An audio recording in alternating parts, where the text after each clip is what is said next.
My days often unfolded with a quiet rhythm, a comforting predictability that I cherished. Each morning, after my first cup of coffee had warmed my hands and chased away the last vestiges of sleep, Buddy and I would embark on our ritualistic journey to the local park.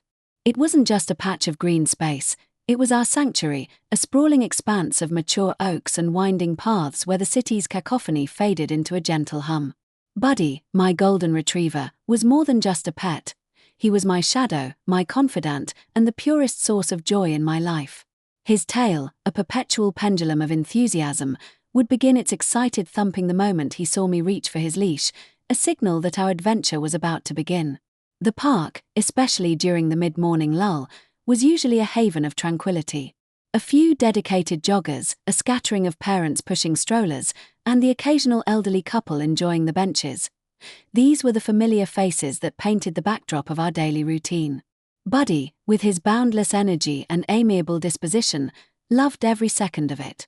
He'd greet other dogs with a polite sniff and a wag, chase after squirrels with a comical lack of success, and explore every intriguing scent the wind carried his way. Our walks were never rushed. They were an exploration, a meditation, a time for both of us to simply exist in the moment, breathing in the fresh air and soaking up the gentle warmth of the sun. On this particular Tuesday, the air was crisp, carrying the faint, sweet scent of blooming azaleas. Buddy was in high spirits, his golden fur gleaming under the nascent sunlight. We had just rounded the bend near the cluster of ancient oak trees, a spot he particularly favored for its interesting array of smells, when he paused, his nose twitching, indicating a need to relieve himself. I guided him towards a secluded patch of grass, well away from the main pathway and any other park-goers, ensuring he had ample space and privacy. He was leashed, as always, a responsible pet owner's habit ingrained over years. He squatted, a picture of canine contentment, completely oblivious to the sudden, unsettling shift in the atmosphere. My gaze drifted, idly observing the peaceful scene, when it snagged on a woman seated alone on a portable folding chair, perhaps 50 feet away. She was facing away from us, engrossed in something on her phone, her posture rigid. I barely registered her presence, dismissing her as just another park-goer enjoying the quiet morning. Buddy finished his business, shook himself vigorously, and looked up at me with those trusting, brown eyes, ready for the next leg of our walk. It was in that precise moment, as I was about to give a gentle tug on his leash, that the world seemed to tilt on its axis.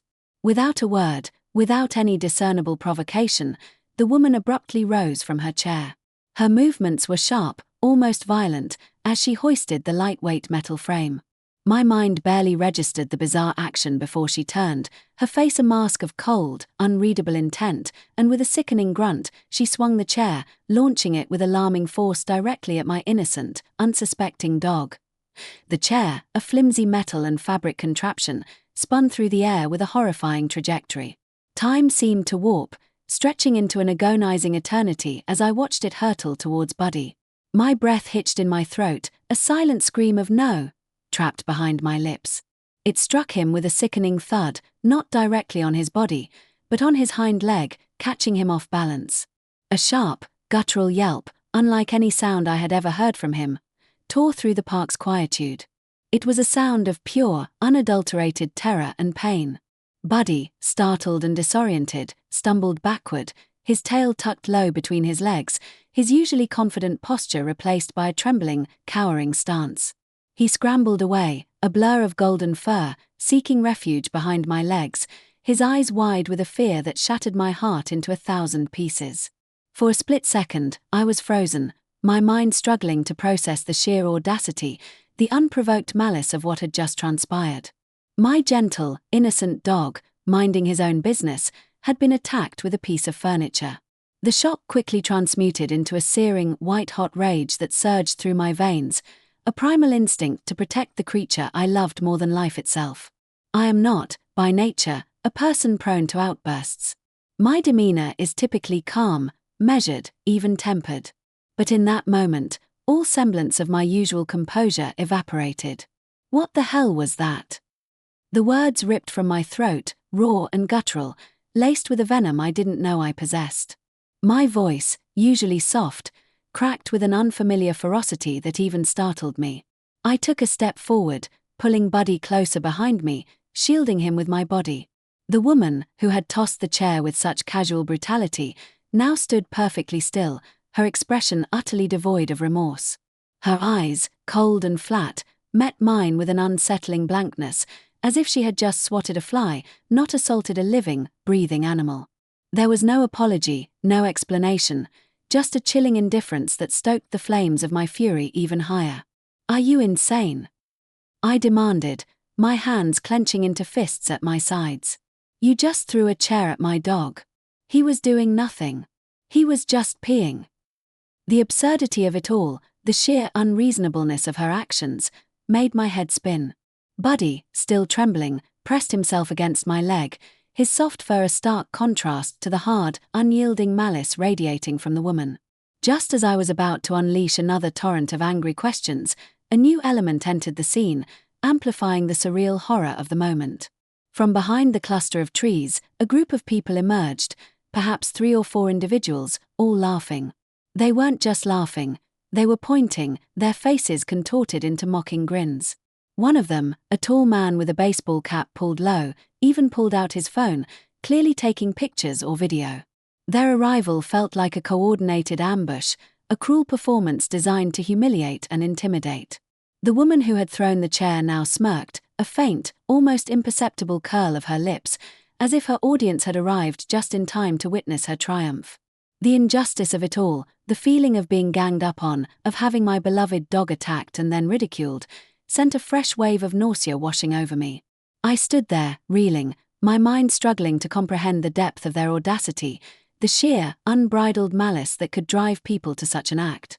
The park, once our sanctuary, now felt like a hostile arena, and I, along with my terrified dog, was trapped within it. The collective laughter of the approaching group echoed through the park, a cacophony of derision that grated on my ears. It wasn't just a casual chuckle, it was a deliberate, mocking sound, designed to amplify my humiliation and solidify their dominance. Their faces, twisted into grotesque caricatures of amusement, seemed to swim before my eyes.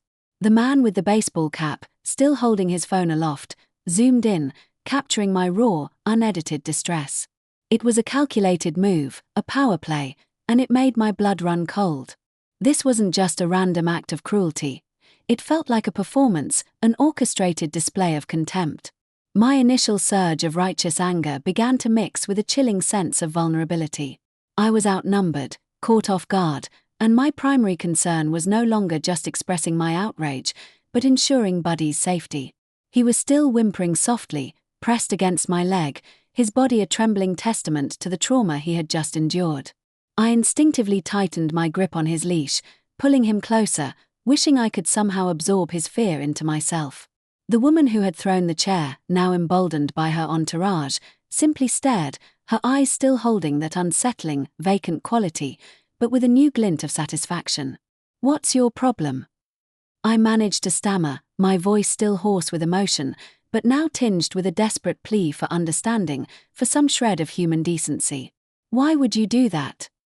My questions were met with more laughter, louder now, punctuated by snide remarks I couldn't quite decipher but understood the intent of. One of the women in the group, her face heavily made up and her hair a shocking shade of magenta, stepped forward, her hands on her hips. "Oh, look at the poor little doggy," she cooed, her voice dripping with sarcasm. "Did the big, bad chair hurt its little paw?" Her words were like a physical blow, each syllable designed to inflict maximum emotional pain. The park, which moments ago had been a peaceful haven, now felt like a stage for their cruel spectacle.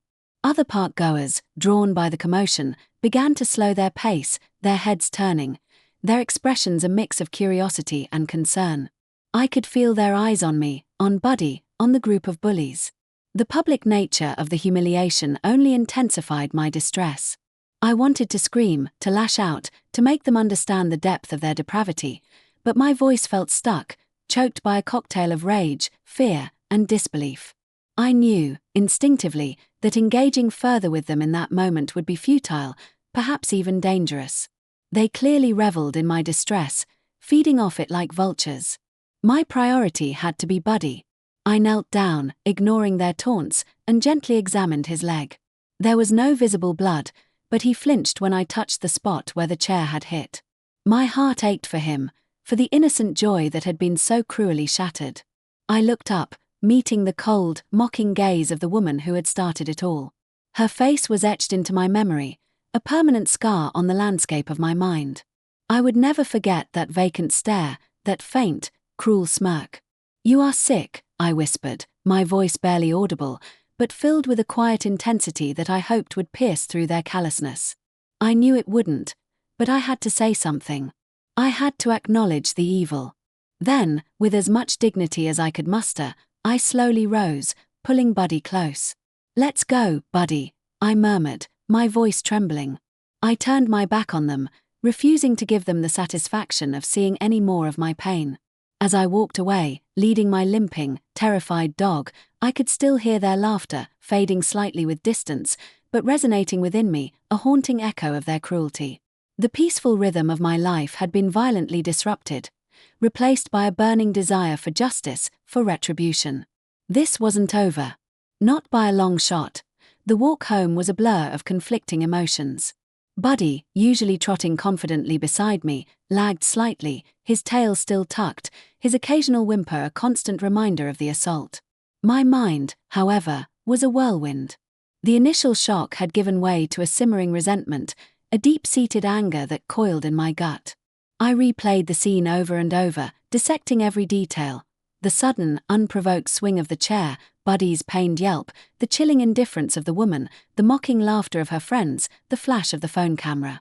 Each replay stoked the flames of my fury, solidifying a resolve I rarely felt. By the time we reached my front door, the rage had settled into a cold, hard determination. This wasn't just about an attack on my dog, it was an assault on my sense of security, on the very idea of peaceful coexistence. It was a violation that demanded a response. I gently guided Buddy inside, checked his leg again. No obvious injury, but a tender spot that would require careful monitoring. He curled up on his favorite rug, still subdued, his eyes following me with an uncharacteristic wariness. Seeing him so vulnerable, so clearly traumatized, only fueled my desire for retribution. I made myself a cup of tea, but the warmth did little to thaw the ice forming around my heart. My usual afternoon routine, a quiet read, perhaps some gardening, felt utterly trivial. My thoughts were consumed by the woman, by her audacity, by the sheer malice of her actions. Who was she? Why would she do such a thing? The questions gnawed at me, but the answers seemed less important than the overwhelming need to act. I pulled out my laptop, my fingers hovering over the keyboard. My first instinct was to report her. But to whom? The park didn't have dedicated security. The police. Would they even take it seriously? Woman throws chair at dog in park. It sounded almost comical, yet the pain and fear Buddy experienced were anything but. And what about her friends, the ones who had mocked and filmed? This felt less like a random act and more like a calculated display of power by a group of bullies. A formal complaint might lead nowhere, or worse, escalate the situation in a way I wasn't prepared for. I needed something more personal, something that would truly resonate with her star. I started searching online, not for legal advice, but for something else entirely. My search terms were vague at first: petty revenge ideas, how to get back at someone, unprovoked animal attack. The results were a mixed bag: silly pranks, elaborate schemes, and some truly disturbing suggestions.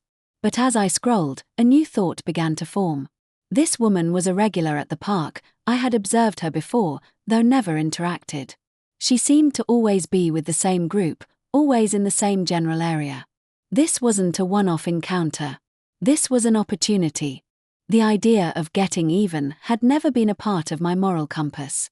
I believed in turning the other cheek, in letting karma do its work. But this felt different. This wasn't about a minor slight. It was about a deliberate act of cruelty against an innocent creature. Karma, I decided, sometimes needed a little push. And I was just the person to provide it. The more I thought about it, the more a sense of purpose began to solidify within me. This wasn't about violence or further harm, it was about a carefully orchestrated, perfectly fitting response. A response that would make her feel a fraction of the discomfort and fear she had inflicted upon Buddy. My mind, usually a placid lake, was now a turbulent sea, churning with possibilities. The thought of sweet, satisfying revenge, petty though it might be, began to replace the raw pain, offering a strange, dark comfort. The next few days were a strange blend of meticulous planning and quiet observation. My routine at the park remained, albeit with a heightened sense of vigilance. Buddy, bless his resilient heart, seemed to be recovering, his tail beginning its familiar wag, though he still cast wary glances at strangers. My own internal landscape, however, had undergone a significant shift. The initial shock and anger had solidified into a cold, calculated resolve. I wasn't just thinking about revenge anymore. I was actively engineering it. My first step was reconnaissance. I needed to understand the woman's patterns, her habits, her vulnerabilities. I began to arrive at the park earlier, staying later, always keeping a discreet distance. I quickly learned her name, or at least the name her friends called her, Brenda. Brenda, the chair-throwing park menace. Her group was always the same, a quartet of loud, boisterous individuals who seemed to revel in their own perceived superiority. They would often commandeer a picnic table, spreading out their snacks and drinks, their laughter echoing a little too loudly. Brenda herself was consistently dressed in bright, almost garish athletic wear, always with a large, designer-looking handbag clutched close. She was meticulous about her appearance, even in a casual park setting, often touching up her makeup or adjusting her hair. This observation, though seemingly trivial, sparked a nascent idea. I also noticed their preferred spot. It was a patch of grass near a large, sprawling oak tree, just off one of the less trafficked paths. They seemed to consider it their territory, often glaring at anyone who dared to linger too close. This proprietary attitude, combined with their general air of entitlement, only fueled my determination. I wasn't just seeking revenge for Buddy.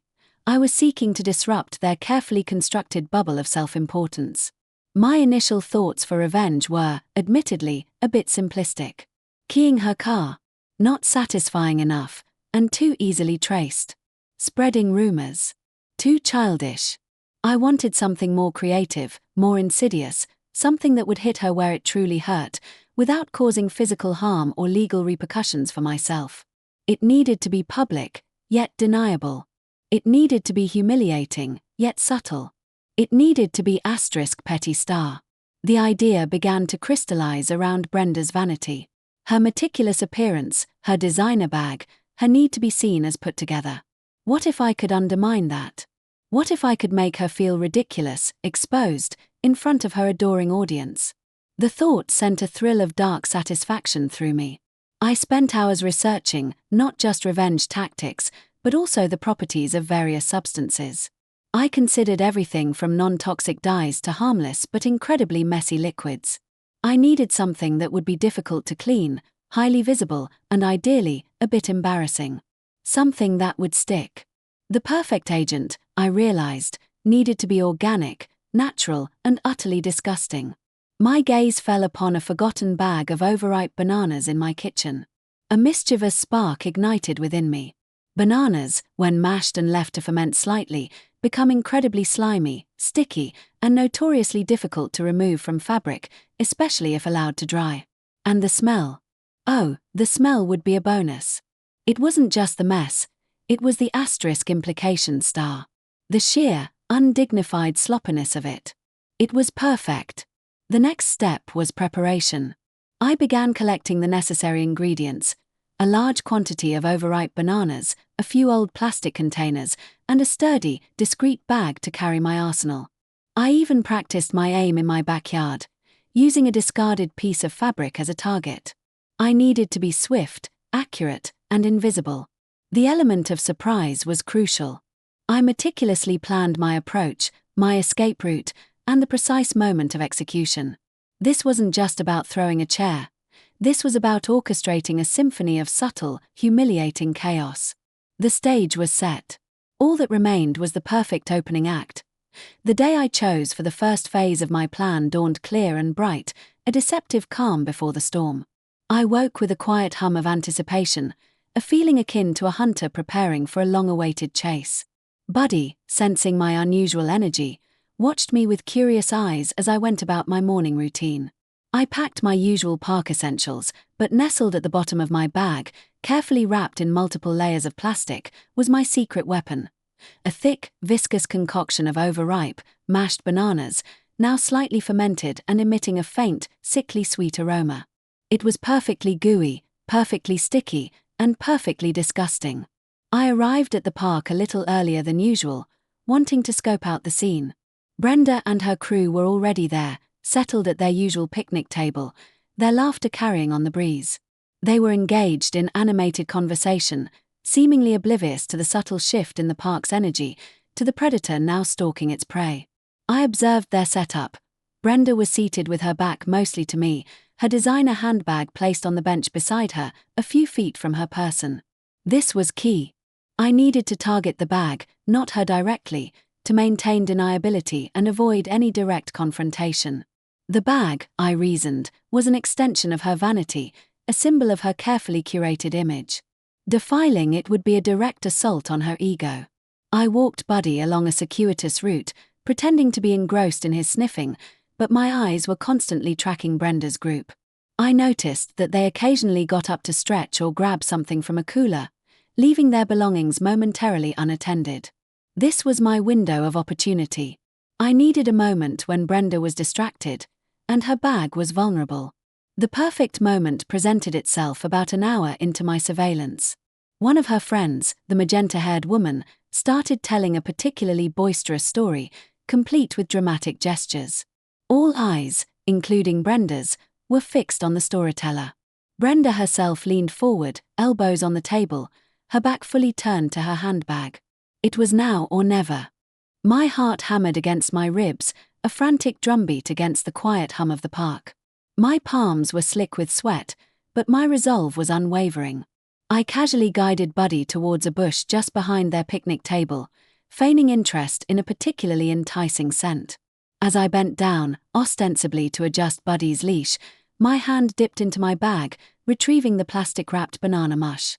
My movements were swift, practiced, almost imperceptible. With a quick, fluid motion, I unwrapped the concoction and, with a silent prayer to the gods of petty revenge, flicked a generous dollop of the sticky, yellowish goo directly onto the side of Brenda's pristine designer handbag. It landed with a soft, almost imperceptible splat, adhering instantly to the expensive leather. I quickly re-wrapped the remaining mush, shoved it back into my bag, and straightened up, all in the span of a few seconds. My face was a mask of innocent preoccupation, my eyes fixed on Buddy as if nothing untoward had happened. I then casually walked away, maintaining my calm facade, resisting the urge to glance back. My heart was still pounding, a mix of adrenaline and exhilaration coursing through me. I walked for another 5 minutes, putting ample distance between myself and the scene of the crime, before finally allowing myself a small, triumphant smile. The first shot had been fired. The seed of discomfort had been planted. Now, I just had to wait for it to sprout. The thought of Brenda discovering the sticky, smelly mess on her precious bag, the public humiliation, the sheer indignity of it, filled me with a quiet, satisfying glee. This was just the beginning. The waiting was the hardest part, a delicious agony of anticipation. I continued my walk with Buddy, maintaining my usual pace, occasionally glancing back, but never directly at Brenda's group. I wanted to appear completely unconcerned, just another dog owner enjoying a peaceful morning. My senses, however, were on high alert, straining to catch any shift in the park's ambient sounds, any sudden outburst that would signal the discovery. Minutes stretched into what felt like an eternity. I imagined Brenda reaching for her bag, her fingers encountering the slimy, unexpected texture. I pictured her initial confusion, then the dawning realization, the inevitable disgust. Would she scream? Would she accuse? The possibilities danced in my mind, each one more satisfying than the last. Finally, a sharp, piercing shriek cut through the air. It wasn't a scream of pain, but of pure, unadulterated outrage and revulsion. My head snapped up, and though I pretended to be looking at a bird in a tree, my peripheral vision was entirely focused on Brenda's group. She was standing now, her hands held out in front of her, her face contorted in a mask of horror. Her friends, initially confused, quickly gathered around, their expressions shifting from curiosity to a mixture of amusement and pity. What is that? I heard her wail, her voice laced with a frantic desperation. Oh my God, it's disgusting. It smells like rotten fruit. One of her friends, the magenta-haired woman, gingerly poked at the offending goo with a twig, then recoiled in disgust. You, Brenda, it's on your bag. Your designer bag. The emphasis on designer was palpable, highlighting the sacrilege of the defilement. I couldn't help but feel a surge of vindication. The banana mush, in its glorious stickiness, was doing its job perfectly. I imagined her trying to wipe it off, only to smear it further, the fibers of the expensive leather clinging stubbornly to the slimy residue. The more she tried to clean it, the worse it would get. The smell, subtle at first, would intensify as the fruit continued to ferment in the sun. Her friends, initially sympathetic, quickly dissolved into a chorus of "Oh, that's awful. And how did that even happen?" But beneath their feigned concern, I detected a hint of schadenfreude, a subtle enjoyment of Brenda's predicament. They were her audience, and her humiliation was their entertainment. This was a crucial observation. Their loyalty, it seemed, had its limits. Brenda, meanwhile, was in a frenzy. She was frantically trying to wipe the goo off with a tissue, then with a leaf, only succeeding in spreading it into a wider, more prominent stain. Her carefully composed facade had crumbled, replaced by raw frustration and disgust. Her face was flushed, her hair slightly disheveled from her agitated movements.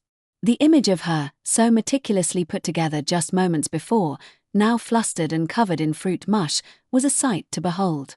I continued my walk, a slow, deliberate pace, allowing myself to savor the moment. I could hear her increasingly agitated exclamations, her complaints about the smell, her desperate attempts to clean the bag. The thought of her having to carry that sticky, smelly monstrosity all the way home, or worse, having to abandon it, filled me with a quiet, profound satisfaction. It was a small act, a petty act, but it was a direct response to her unprovoked cruelty. It was a message: actions have consequences. As I rounded the bend, the sounds of her distress began to fade, replaced by the gentle rustle of leaves and the distant chirping of birds. The park had returned to its peaceful hum, but for me, something had fundamentally shifted. The fear and anger had been transmuted into a sense of empowerment. This wasn't just about revenge, it was about reclaiming a piece of myself, a piece of my peace that she had so carelessly shattered. And I knew, with absolute certainty, that this was only the first chapter in our unfolding story. Brenda had no idea who she was dealing with. The banana incident, while deeply satisfying, was merely an opening salvo. I knew it wouldn't be enough to truly get under Brenda's skin, not in a lasting way. It was a minor inconvenience, a public embarrassment, but it lacked the sustained, insidious quality I was aiming for. My goal was not just a single act of retribution, but a series of carefully orchestrated, deniable annoyances that would slowly, subtly, chip away at her composure. I wanted to make her life just a little bit more irritating, a little less predictable, every time she stepped into the park. My observations continued. I learned that Brenda was incredibly particular about her personal space, often adjusting her chair or shifting her position if someone lingered too close. She also had a habit of leaving her phone unattended on the picnic table while she chatted with her friends, sometimes even walking a few feet away to stretch or fetch something from a cooler. This was a goldmine of opportunity. My next target was her phone. Not to damage it, of course, but to subtly disrupt her digital peace. I invested in a cheap, burner phone and a prepaid SIM card, ensuring it couldn't be traced back to me. My plan was simple.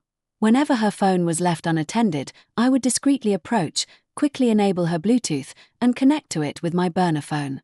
Then, I would play a series of increasingly bizarre and annoying sounds at a low volume. Not loud enough to immediately draw attention, but just enough to be a persistent, nagging irritation. The sounds I curated were carefully selected for maximum annoyance: the faint, repetitive drip of water, a high-pitched, almost inaudible whine, the distant sound of a cat meowing incessantly, or even just random, distorted static. The key was irregularity and subtlety. She wouldn't be able to pinpoint the source immediately, leading to confusion and frustration. Was it her phone? Was it someone else's? Was she imagining it? The first time I executed this, my heart was pounding even harder than with the banana attack. It required closer proximity, more precision. Brenda had walked a few feet away from the table to admire some flowers, leaving her phone face up. I approached, ostensibly to let Buddy sniff a nearby patch of grass. With practiced speed, I bent down, my hand darting out, tapping the screen twice to wake it, then quickly navigating to the Bluetooth settings. It was unlocked, as I had hoped. I enabled it, quickly connected my burner phone, and activated the dripping water sound effect. It was barely audible, but there. I straightened up, feigned a yawn, and walked away, pulling Buddy along. Minutes later, I saw Brenda return to the table. She picked up her phone, frowned, and held it to her ear. She shook it, then put it back down. A few seconds later, she picked it up again, her brow furrowed in concentration. Her friends noticed her odd behavior. "What's wrong?" one asked. "I keep hearing this dripping sound," Brenda muttered, her voice laced with annoyance. "Is it my phone? Is something wrong with it?" She checked her notifications, her volume, her settings, but found nothing amiss. The sound continued, faint but persistent. Her friends shrugged, dismissing it as her imagination. The satisfaction was immense. It wasn't about a grand, dramatic gesture. It was about the slow erosion of her peace of mind. It was about making her question her own sanity, about creating a persistent, unidentifiable source of irritation. I repeated this tactic over the next few days, varying the sounds, increasing the frequency. Sometimes it was the dripping, sometimes the high-pitched whine, sometimes the phantom meow. I watched her grow increasingly agitated, constantly checking her phone, holding it to her ear, shaking her head in frustration. Her friends started to tease her, calling her the phantom sound lady. The small, almost imperceptible shifts in her demeanor were my reward. The confident, sneering woman who had attacked my dog was slowly, subtly, being replaced by a slightly paranoid, perpetually annoyed version of herself. She was losing her composure, one phantom sound at a time. This was a long game, a war of attrition, and I was just getting started. The phantom sounds were proving to be a highly effective, low-risk form of psychological warfare. Brenda was visibly more agitated during her park visits, constantly fiddling with her phone, her brow perpetually furrowed in confusion. Her friends, initially dismissive, were now openly amused by her predicament, often making jokes about her ghost in the machine. This growing rift between Brenda and her supposed allies was a bonus, a delightful side effect of my carefully crafted torment. But I knew I couldn't rely solely on digital disruptions. I needed to diversify, to keep her guessing, to ensure the irritation was multifaceted and unpredictable. My next target was her sense of order and cleanliness, another one of her observed vulnerabilities. Brenda was meticulous, almost fastidious, about her appearance and her immediate surroundings. She would often wipe down the picnic table before they settled in, and she was always the one to meticulously pack away their trash. This gave me an idea. I began collecting small, innocuous items that, when strategically placed, would create a subtle but persistent sense of disarray. Think tiny, almost invisible glitter, a single, stray feather, a few grains of sand, or even a very small, harmless insect like a ladybug. The key was that these items were not overtly harmful or even obviously placed. They were meant to appear as if they had just appeared, defying logic and her meticulous efforts to maintain order. My method was simple and required precision. As I walked Buddy past their picnic area, I would casually drop a tiny, almost imperceptible amount of glitter onto her chair or the edge of the table near her. Or, if she got up, I'd quickly place a single feather on her seat. The aim was for her to discover it later, after she had already settled in, forcing her to clean up something that shouldn't be there. It was about creating a constant, low-level irritation, a feeling that her environment was subtly, inexplicably, out of her control. The first time I deployed the glitter, it was a subtle dusting on the back of her chair. I watched from a distance as she sat down, then moments later, she frowned, brushing at her arm. She looked down, then up, then around, confused. She picked up a few shimmering flecks, examined them, and then vigorously brushed herself off, a look of mild exasperation on her face. Her friends barely noticed. It was exactly the reaction I wanted.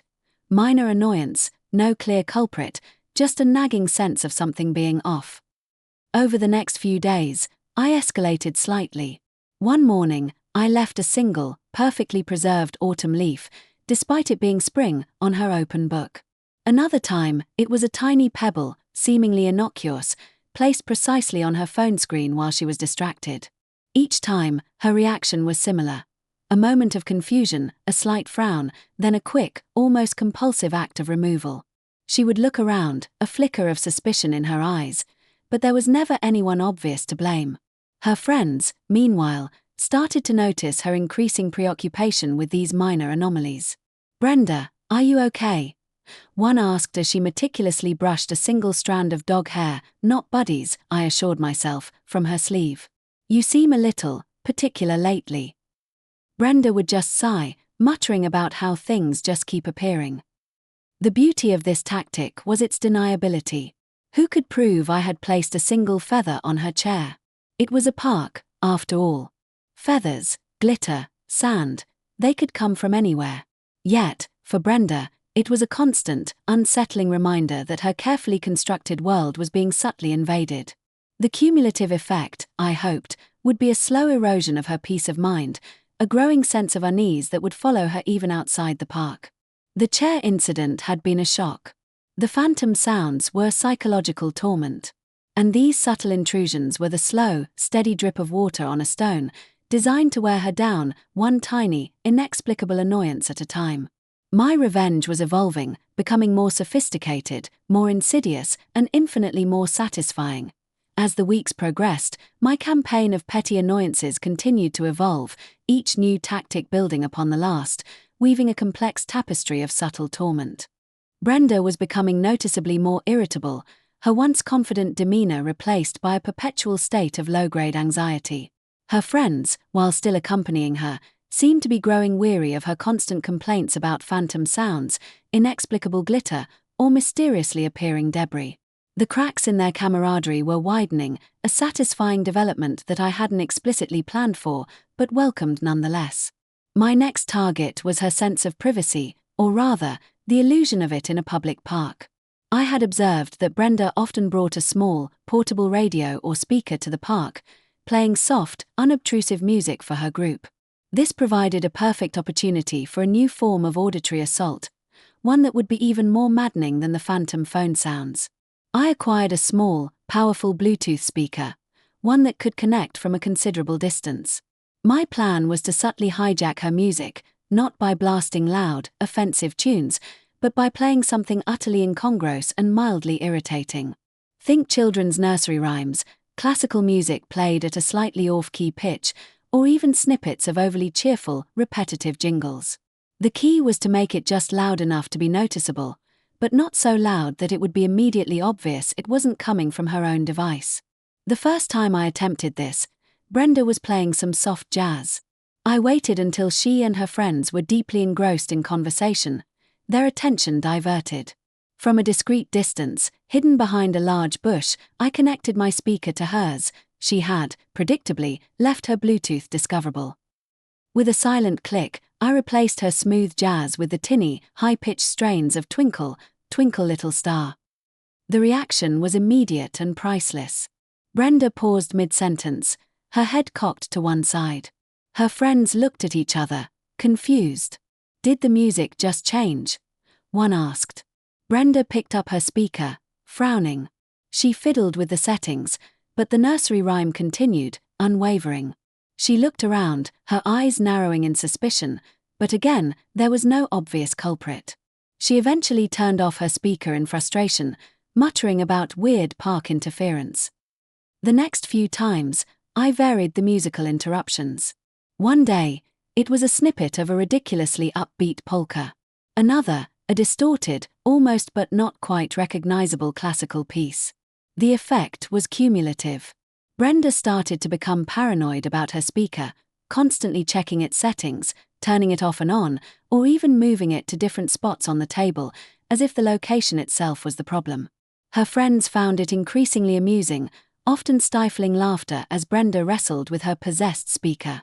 "Maybe your speaker's just old, Brenda," one friend offered, trying to be helpful but clearly finding the situation entertaining. Or maybe it's haunted, another quipped, eliciting more chuckles. Brenda would just glare, her face a thundercloud of irritation. She eventually stopped bringing her speaker altogether, a small victory in itself. The silence, I imagined, was far more irritating to her than the music, as it meant she had lost control of yet another small pleasure. The beauty of this tactic was its complete deniability. How could she prove someone was hijacking her Bluetooth? It was a public park, and Bluetooth signals were notoriously finicky. It simply added another layer to her growing paranoia, another inexplicable anomaly in her increasingly chaotic park experience. My revenge was no longer just about causing annoyance, it was about creating a pervasive sense of unease, a feeling that the park, once her domain, was subtly turning against her. Each small act chipped away at her sense of control, her composure, her belief that she was untouchable. And as I watched her grow more and more flustered, the lingering image of Buddy's terrified yelp began to fade, replaced by the quiet satisfaction of a plan meticulously executed. The psychological pressure on Brenda was clearly mounting. Her once impeccable composure was fraying at the edges, replaced by a visible edginess.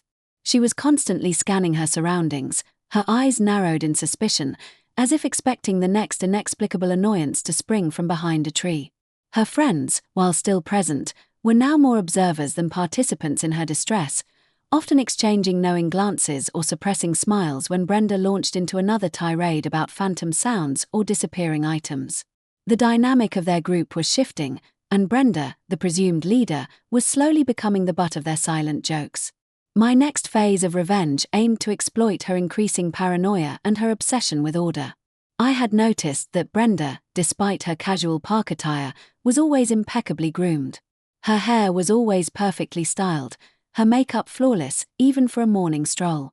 This vanity, this need to present a perfect image, was a significant vulnerability.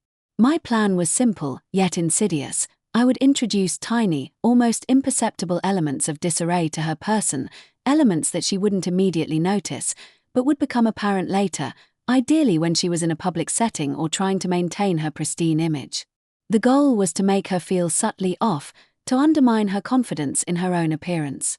I began carrying a small, fine-bristled brush and a tiny container of extremely fine, almost invisible glitter, the kind used in craft projects designed to cling to fabric.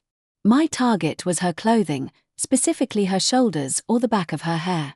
As I walked Buddy past her picnic table, I would casually brush against her chair, or pretend to stumble slightly, allowing my hand to lightly brush against her back or the top of her head. In that fleeting moment, I would transfer a minuscule amount of glitter or, even better, a few strands of Buddy's golden fur, which, being a retriever, he shed generously. The first time I managed to deposit a few golden hairs onto her dark athletic top, I nearly laughed out loud. She was chatting animatedly, completely oblivious. It wasn't until much later, as she stood up to leave the park, that I saw her friend point to her back. Brenda twisted, trying to see, then furiously brushed at her shirt. The golden hairs, however, clung stubbornly, shimmering faintly in the sunlight.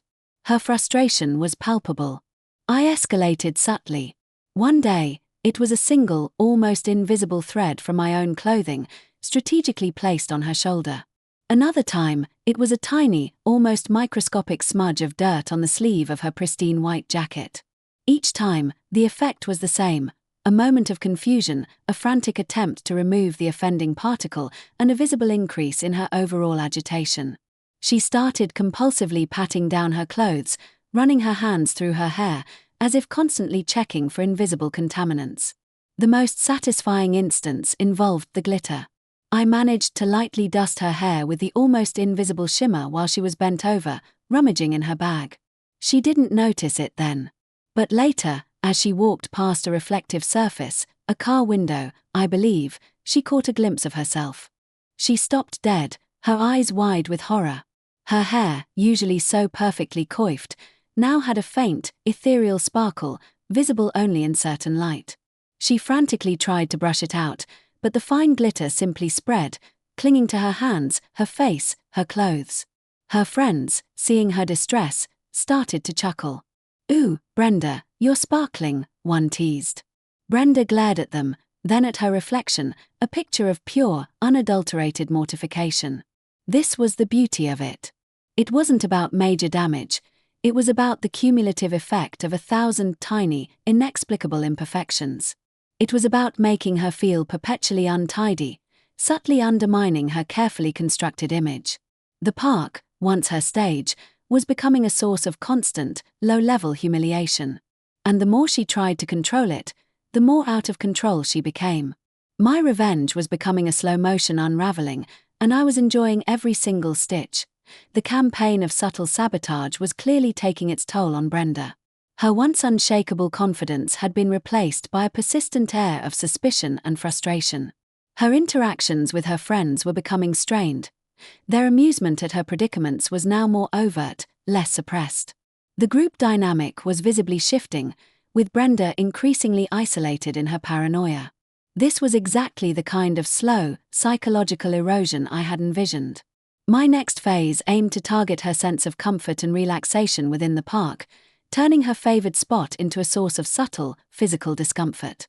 I had noticed that Brenda was particular about her seating.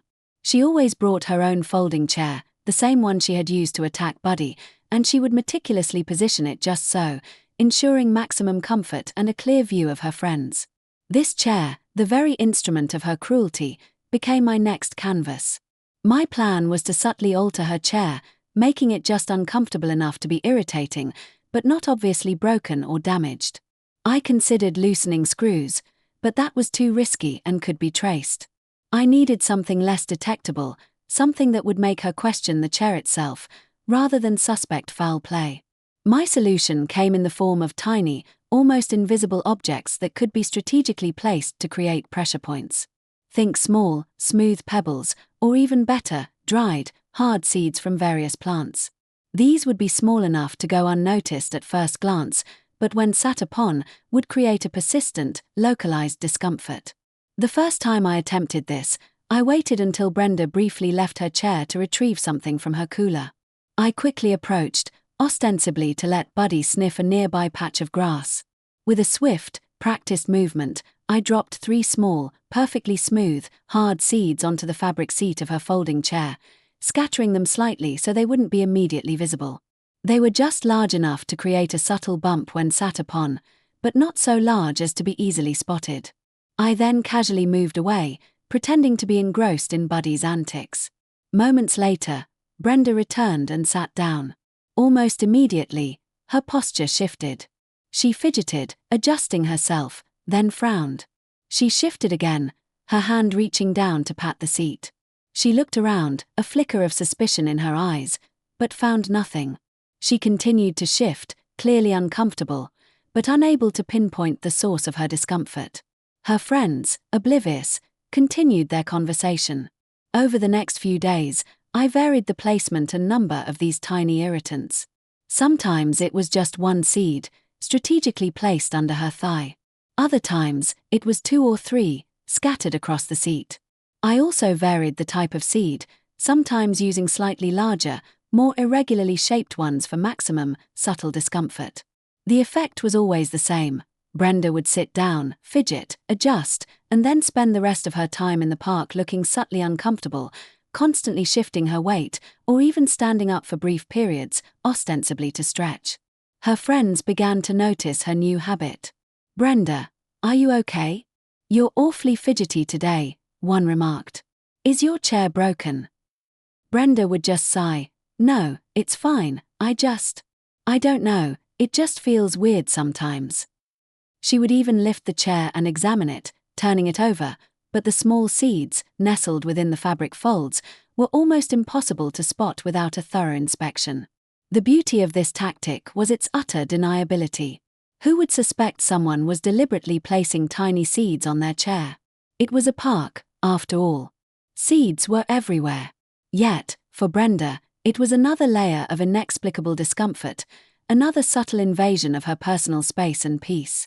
The very chair she had used as a weapon was now a source of her own quiet torment. The irony was not lost on me, and it filled me with a deep, satisfying sense of poetic justice.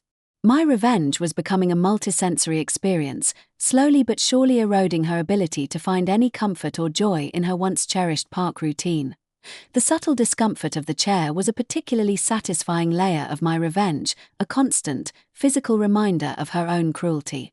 But I knew that true, lasting irritation required a broader approach, one that would extend beyond her personal space and into her interactions with the park itself. I had noticed that Brenda and her group were quite territorial about their spot, often casting disapproving glances at anyone who dared to linger too close. This proprietary attitude, combined with their general air of entitlement, gave me an idea for my next phase, disrupting their sense of ownership over their chosen patch of green. My plan was to subtly, yet consistently, infringe upon their perceived territory, without ever directly confronting them. This would involve a series of minor, seemingly accidental incursions that would force them to adjust, to feel less secure in their chosen spot. The goal was to make them feel like their private oasis was constantly being encroached upon, leading to a pervasive sense of unease. I began by subtly altering my walking path. Instead of giving their picnic area a wide berth, I would now guide Buddy just a little closer, allowing him to sniff at the very edge of their perceived boundary. I wouldn't let him wander into their space, but I would ensure his leash stretched just to the invisible line they seemed to have drawn. This forced them to acknowledge our presence, to shift their gaze, to feel a slight, almost imperceptible invasion of their bubble. The first time I did this, Brenda stiffened visibly. Her eyes, which had been fixed on her friend, darted to me, then to Buddy, then back to her friend, a flicker of annoyance crossing her face. She subtly shifted her chair a few inches inward, as if trying to reclaim lost ground. Her friends seemed oblivious, but I knew Brenda had noticed. I escalated the incursion subtly. One day, I would pause just a few feet from their table, ostensibly to tie my shoe, allowing Buddy to sit patiently beside me, his gaze fixed on them with innocent curiosity. Another time, I would pretend to be engrossed in a phone call, slowly walking a tight circle around their periphery, my voice just loud enough to be a faint, distracting hum. I would never make eye contact, never acknowledge their presence directly, maintaining the illusion of complete obliviousness. The most effective tactic involved losing something near their area. I would casually drop a tennis ball for Buddy, letting it roll just a few feet into their space. Buddy, being well trained, would stop at the edge, looking at me expectantly. This forced one of Brenda's friends, or even Brenda herself, to retrieve the ball for me, a small, involuntary act of service that subtly undermined their sense of control. Each time, I would offer a polite, almost whispered "Oh, thank you so much," before quickly moving on, leaving them with the lingering feeling of having been subtly manipulated. Brenda's reactions became increasingly pronounced. She would sigh loudly, roll her eyes, or even mutter under her breath when I came too close. Her body language became defensive, her arms often crossed, her posture rigid. She would glare at Buddy, then at me, her suspicion growing, but still unable to pinpoint any overt act of aggression. Her friends, meanwhile, began to notice her heightened irritability. "Brenda, relax," one said one day, as Brenda visibly bristled when Buddy sniffed a patch of grass near their table. "It's just a dog."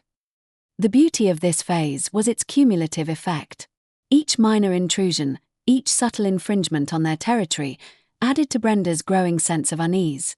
The park, once a place of comfort and control for her, was slowly becoming a source of constant, low-level stress. She was no longer able to fully relax, always on edge, always anticipating the next subtle encroachment. My revenge was becoming a pervasive, atmospheric pressure, slowly but surely squeezing the joy out of her park experience. And the more she reacted, the more satisfying it became. The constant, subtle invasions of their territory were clearly grating on Brenda's nerves, turning her once relaxed park visits into a tense exercise in vigilance. Her friends, while still accompanying her, were now openly teasing her about her paranoia, further isolating her in her growing frustration. This was a crucial development. The internal dynamics of her group were fracturing, leaving Brenda increasingly exposed. My next step was to exploit this isolation and target her social standing within the group, making her feel not just annoyed, but subtly undermined in front of her peers. I had observed that Brenda often played the role of the knowledgeable, authoritative one in her group, frequently correcting her friends or offering unsolicited advice. This air of superiority, combined with her general condescension, made her a perfect target for a new form of subtle social sabotage. My plan was to subtly make her look foolish or misinformed in front of her friends, without ever directly interacting with her. My strategy involved leveraging snippets of information I'd overheard from their conversations, or general knowledge about the park itself. For instance, if Brenda was confidently stating a fact about a particular tree species or the history of a park feature, I would find a way to subtly introduce contradictory information just within earshot without appearing to address them directly. The first time I executed this, Brenda was pontificating about the age of a specific oak tree, confidently declaring it to be at least 200 years old. I had done my research. The park's website clearly stated the tree was planted in the 1950s. As I walked Buddy past, I pulled out my phone, feigned a phone call, and in a voice just loud enough to carry, said, "Yes, I was just looking at that magnificent oak. Hard to believe it's only about 70 years old, isn't it? The park records show it was planted in 52. Amazing how fast they grow." I then continued my call, walking away as if utterly oblivious to their presence. The effect was immediate. Brenda stopped mid-sentence, her jaw slack. Her friends exchanged glances, then one of them, the magenta-haired woman, pulled out her own phone. I watched from a distance as she quickly typed something, then looked up at Brenda, a slight smirk playing on her lips. "Brenda," she said, "it says here the oak was planted in 1952. Brenda's face flushed crimson. She stammered, "Well, I heard it was older. Someone told me." Her authority had been publicly, albeit subtly, challenged and disproven. I repeated this tactic with various pieces of information. If Brenda was complaining about the park's management not fixing a certain path, I'd casually mention, within earshot, that I'd seen the groundskeepers working on it just yesterday, and it looked almost finished. If she was confidently predicting the weather, I'd check my app and make a slightly different, more accurate prediction aloud. Each instance chipped away at her credibility within the group. Her friends, who initially seemed to defer to her, began to question her pronouncements, sometimes even openly fact-checking her.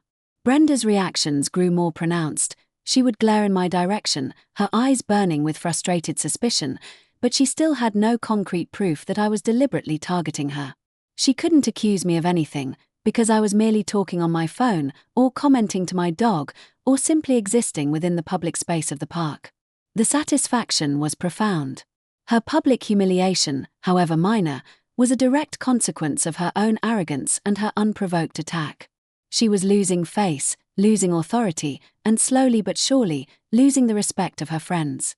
The park, once her stage for displaying superiority, was becoming the very place where her carefully constructed image was being dismantled, one subtle, discrediting comment at a time. My revenge was becoming a masterclass in psychological manipulation, and Brenda was the unwitting, increasingly miserable, student. The erosion of Brenda's social standing within her group was a particularly satisfying development. Her friends, once her loyal audience, were now actively participating in her subtle humiliation, their amusement at her expense becoming increasingly overt. This shift in dynamics was crucial, as it left Brenda feeling more isolated and vulnerable. My next phase aimed to amplify this isolation, making her feel truly alone in her growing paranoia, while simultaneously escalating the general level of discomfort she experienced in the park. I had observed that Brenda was highly sensitive to noise, often shushing her friends if they got too loud, or complaining about distant sounds. This sensitivity, combined with her increasingly frayed nerves, presented a perfect opportunity for a new form of auditory torment. One that would be both irritating and deeply unsettling because it would be her fault, or at least appear to be.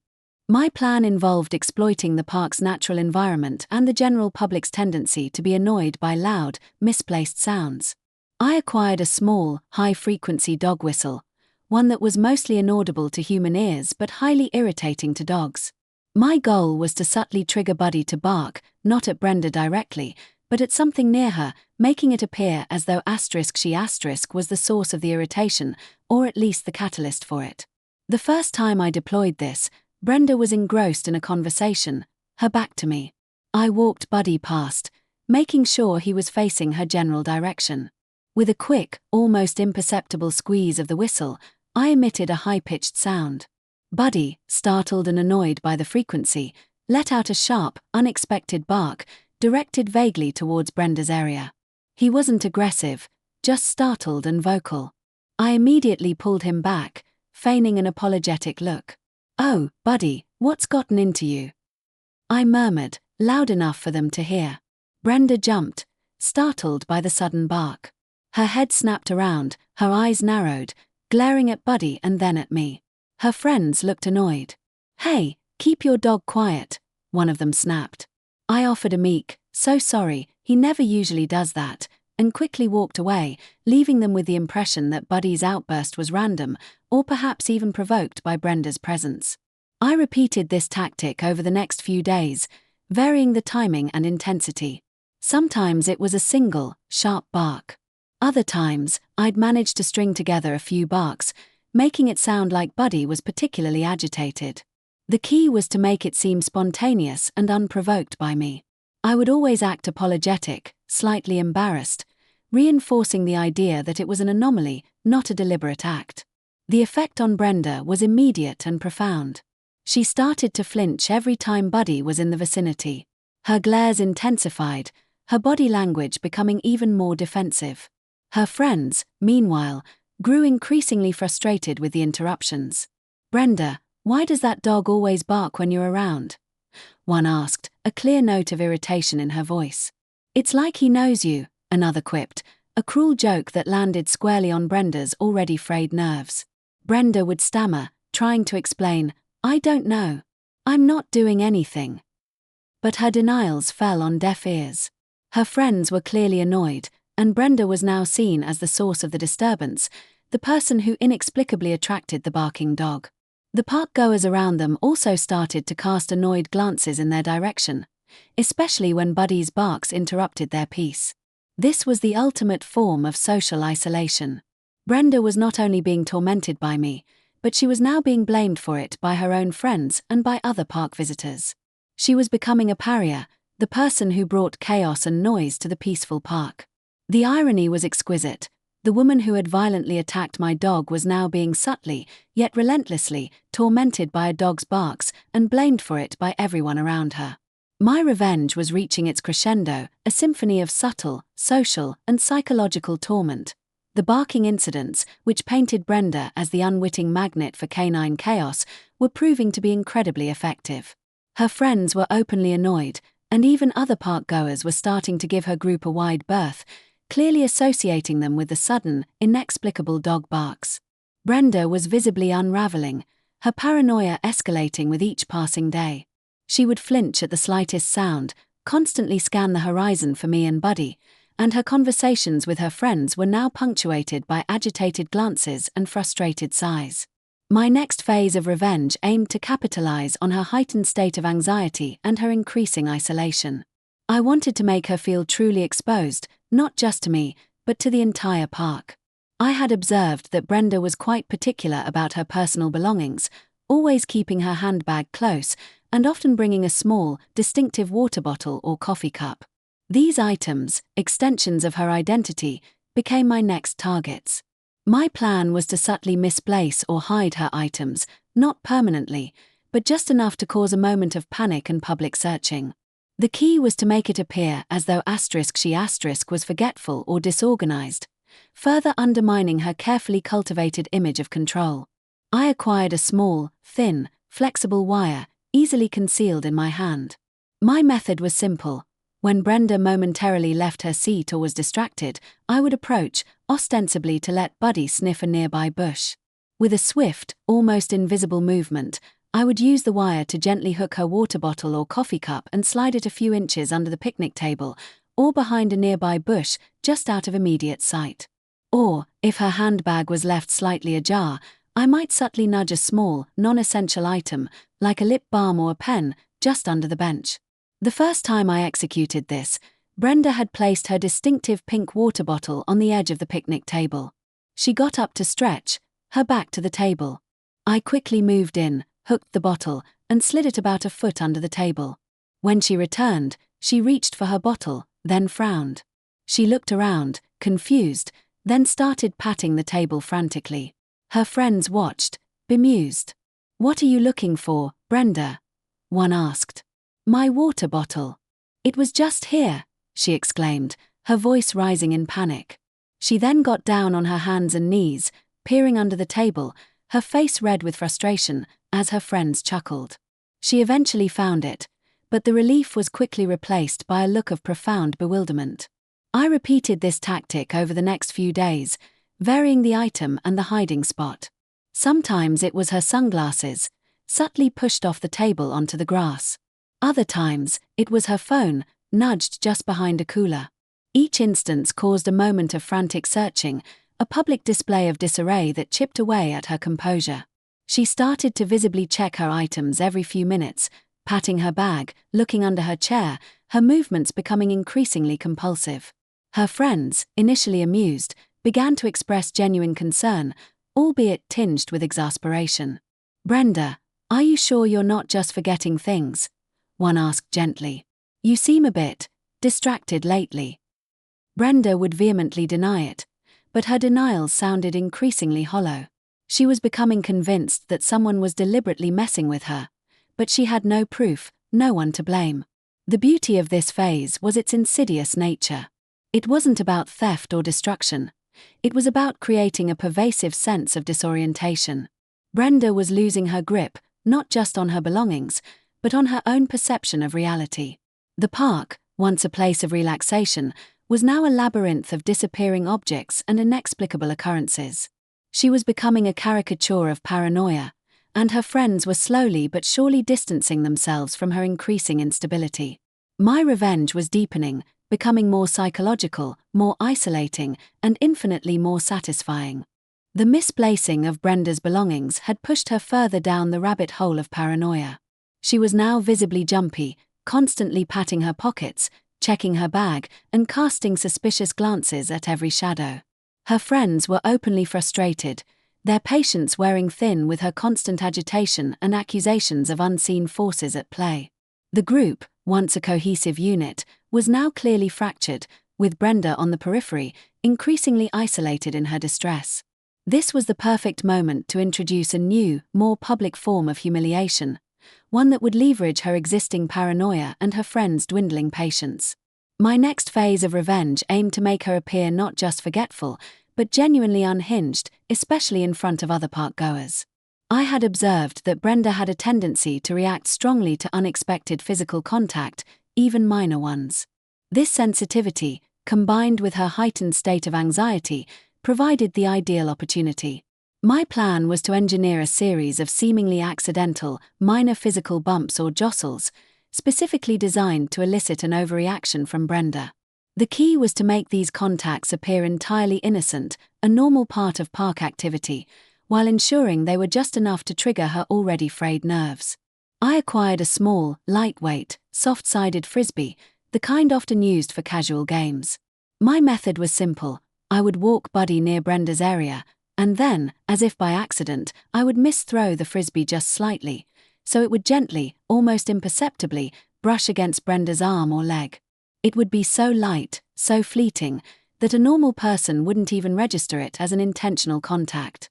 But Brenda, in her current state, would. The first time I executed this, Brenda was leaning forward, engrossed in her phone. I launched the frisbee with a gentle flick of my wrist, aiming for her shoulder. It barely grazed her, but she flinched violently, letting out a small gasp. Her head snapped up, her eyes wide with a mixture of fear and rage. She scanned the area frantically, her gaze landing on me and Buddy, who was innocently retrieving the frisbee. I offered a quick, apologetic smile. "Oh, so sorry. My aim's a bit off today," and quickly walked away. Brenda, however, was not appeased. "Did you see that?" she demanded of her friends, her voice trembling. "Something just hit me." Her friends looked at her blankly. "What are you talking about, Brenda?" one asked. "It was probably just the wind," another scoffed. Brenda's face contorted in frustration. "No, it felt like something hit me. Right here," she insisted, rubbing her shoulder. Her friends exchanged exasperated glances. I repeated this tactic over the next few days, varying the accidental contact. Sometimes it was the frisbee, other times it was a gentle, almost imperceptible brush with my dog's tail. Buddy was a willing, if unwitting, accomplice, or even a slight bump from my knee as I walked past, pretending to stumble. Each time, Brenda's reaction was disproportionate. A sharp intake of breath, a sudden flinch, a frantic scan of her surroundings, followed by increasingly wild accusations to her disbelieving friends. Her friends, meanwhile, were becoming openly dismissive. "Brenda, you're imagining things," one said, rolling her eyes. "You're getting paranoid." Another sighed, "Maybe you need to take a break from the park, Brenda. You're not yourself." Brenda would protest vehemently, but her protests only made her seem more irrational. Other park-goers, witnessing her dramatic reactions to seemingly nothing, also began to give her a wide berth, whispering and pointing. This was the ultimate public unmasking. Brenda, the woman who had projected such an air of control and superiority, was now visibly losing her grip on reality, her erratic behavior a source of amusement and concern for everyone around her. The park, once her stage, had become her personal asylum, and I, the quiet, unassuming dog owner, was the architect of her slow, public unraveling. The satisfaction was no longer just about retribution. It was about watching justice, however petty, unfold in real time. The public displays of Brenda's escalating paranoia were reaching a crescendo. Her frantic reactions to my subtle, engineered bumps and brushes were now a common spectacle in the park, drawing curious stares and hushed whispers from other visitors. Her friends, once a source of validation, were now openly critical, their patience completely exhausted. Brenda was truly isolated, her reality crumbling around her, and the park, her former domain, had become a hostile, unpredictable environment. It was time for the penultimate act, one that would solidify her reputation as the crazy park lady and ensure her self-imposed exile. My next phase aimed to create a public scene so bizarre, so utterly unprovoked from an outsider's perspective, that it would cement her image as irrational and unstable. I needed to trigger a full-blown outburst from her, directed at me, but in a way that would make her asterisk look entirely unhinged. The key was to push her just over the edge, without giving her any tangible evidence of my manipulation. I had noticed that Brenda was particularly sensitive to direct, sustained eye contact, especially when she was already feeling suspicious. My plan was to use this to my advantage, combining it with a final, subtle physical trigger. I prepared a very small, almost invisible piece of clear fishing line, about a foot long, with a tiny, lightweight object tied to one end, perhaps a single, dried leaf or small piece of fluff. My method was to walk Buddy past Brenda's group, and as I passed, I would subtly let the fishing line trail behind me, allowing the tiny object to just barely brush against her leg or arm. This would be the final, almost imperceptible physical trigger. Immediately after, I would turn my head, catch her eye, and hold a perfectly innocent, yet sustained, gaze for a few seconds, accompanied by a faint, almost imperceptible, knowing smile. The first time I executed this, Brenda was mid-sentence, gesturing wildly. As I walked past, the tiny leaf on the fishing line brushed her calf. It was so light, so fleeting, that she barely registered it physically. But her eyes, already darting with suspicion, snapped to me. I met her gaze, held it, and offered that faint, almost imperceptible smile. It was a smile that said nothing, yet everything. It was a smile of quiet triumph, of knowing. That was all it took. The combination of the inexplicable physical touch and my knowing smile was the spark that ignited her already volatile state. Her face contorted, her eyes blazing with a mixture of rage and terror. "You!" she shrieked, her voice echoing through the park, startling birds from the trees. "It's you! You've been doing this! You've been messing with me!" Her friends, initially stunned by the sudden outburst, looked at her in disbelief, then at me. I maintained my innocent, slightly bewildered expression, as if utterly confused by her outburst. "I'm sorry," I asked, my voice soft, almost questioning, as if she were speaking in tongues. "Is something wrong?" Brenda, however, was beyond reason. She lunged forward, pointing a trembling finger at me. "Don't play dumb. You and your stupid dog. You've been making my phone make noises. You've been putting things on my chair. You've been hitting me. "You're a psycho." Her accusations tumbled out, a frantic, incoherent stream of all the petty torments I had inflicted. Her friends quickly intervened, grabbing her arms, trying to calm her down. "Brenda, what are you talking about?" one exclaimed, clearly embarrassed. "She hasn't done anything." Another whispered, "Brenda, you're making a scene." Other park goers had stopped, staring openly, their faces a mixture of shock and pity. I simply stood there, holding Buddy's leash, my expression one of polite concern, perhaps a hint of sadness for her apparent mental distress. I didn't deny anything, didn't argue. I just let her rant, letting her expose her own unraveling paranoia to the entire park. When her friends finally managed to pull her away, dragging her, still muttering accusations, from the scene, I simply shook my head sadly, as if witnessing a tragic breakdown. The scene was complete. Brenda had publicly accused me of a litany of bizarre, seemingly baseless acts, confirming everyone's suspicions that she was indeed losing her mind. Her friends were mortified, and the park, once her stage, had become the arena of her spectacular, self-inflicted downfall. The revenge was almost complete. All that remained was the final, quiet act of closure. The public spectacle of Brenda's meltdown was the culmination of weeks of meticulous planning, a symphony of subtle torments that had finally pushed her over the edge. Her desperate, unhinged accusations, directed at an outwardly innocent me, had effectively sealed her fate in the eyes of her friends and other park-goers. She was no longer just the fidgety or paranoid park lady. She was the crazy park lady, a figure of pity and embarrassment. Her friends, mortified by her outburst, had practically dragged her away, their faces a mixture of frustration and genuine concern, but mostly a desire to distance themselves from her public unraveling. I watched them go, a quiet sense of triumph settling over me. Buddy, sensing the shift in my demeanor, nudged my hand, his tail giving a tentative wag.